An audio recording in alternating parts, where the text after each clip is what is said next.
Well, hey there. This is Pastor Dan, and it is Friday in August. I can't remember what day it is. I should get that closer. And anyway, it's good to be with you today. I am coming to you live from my home studio here in Raleigh, North Carolina, and I am part of First Alliance Church. And First Alliance Church is a great place to be. And this month is Tell Your Story Month. And folks are sharing some of their stories about how they came to know Jesus and some of the things that God has been doing through their life history. I had an interesting time this morning listening to someone that God had raised up for a particular task to work with foster kids and others. It's so good to hear your stories. I had a phone call with a young man that I had talked with. It seems like God is doing something in his story. And I just want to tell you that God is active in our stories, just like he was back in Luke chapter 8, where Luke, the physician, was doing this world reporting where he got information about what happened with the gospel story, and he wrote it down so that Theophilus could have an accurate and clear picture of who Jesus was and what this kingdom that Jesus talked about was all about. And here in Luke chapter 8, Luke is reviewing some of the circumstances that Jesus walked through with his disciples and others. This particular chapter is the parable of the sower, and then he talks about having a lamp on a stand and how you should light it and don't cover it because then nobody can see it, and that's not very good. And then he talked about how Jesus was asked the question, who are your mothers and who are your brothers? Who's your family, kingdom family? He says, everyone who hears God's word and puts it into practice. Somewhere else it says, are those who do the will of my Father. They are my brothers and sisters and mother.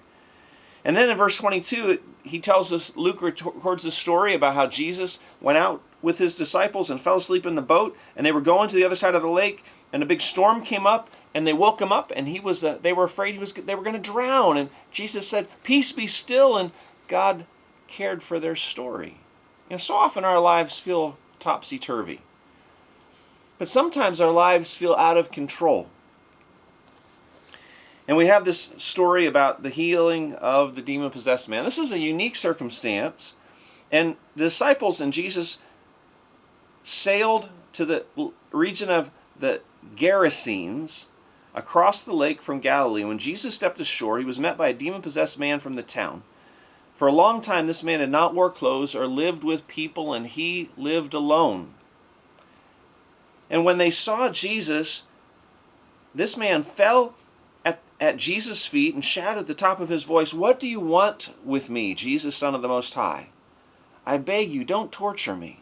For Jesus had commanded the evil spirit to come out of the man. Many times it had seized him, and he was really in trouble. And Jesus saw him in his crisis, and he went to him. Now his circumstance was that he had a spiritual issue that had come upon him. And he had opened himself up to demons.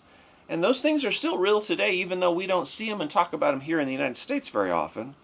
And in their case, Jesus said, "What is your name?" Verse 30, "Legion," he replied, because many demons had got into him. And they begged him repeatedly not to order them into the abyss. So a large herd of pigs was feeding there on the hillside, and the demons begged Jesus to let them go into the pigs. And he said yes. And when they got into those pigs and out of that man, they ran headlong down the hill and fell off the cliff, and all of them died. And it was just a bad thing, at least for the pigs and the pig owners. But the man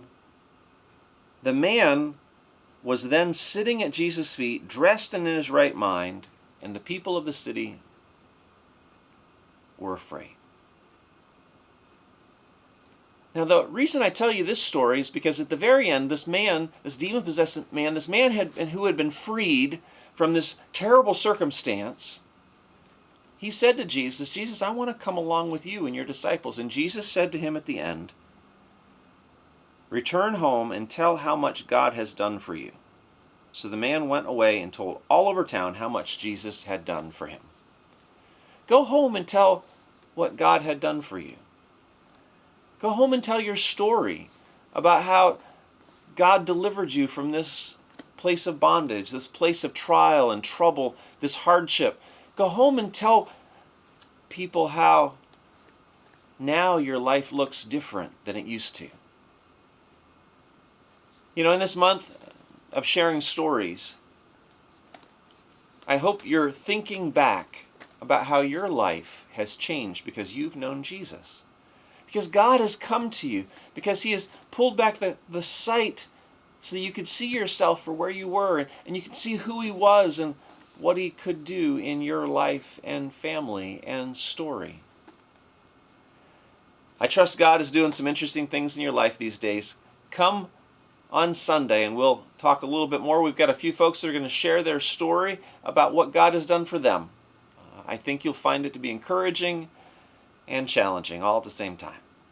This is Pastor Dan of First Alliance Church. First Alliance Church is a great place to be. And tomorrow, if you want to come for some produce, we'll be there from 8 o'clock until noon. And we've got men's breakfast at 8. We've got an elders meeting at 9:15. And then there's going to be produce, and we're going to have a lot tomorrow. So we'd love to have you stop by and pick up a little bit for your family. Well, God bless you all. We'll see you Sunday, if not tomorrow. Thanks. This is Pastor Dan, First Alliance Church. First Alliance Church is a great place to be.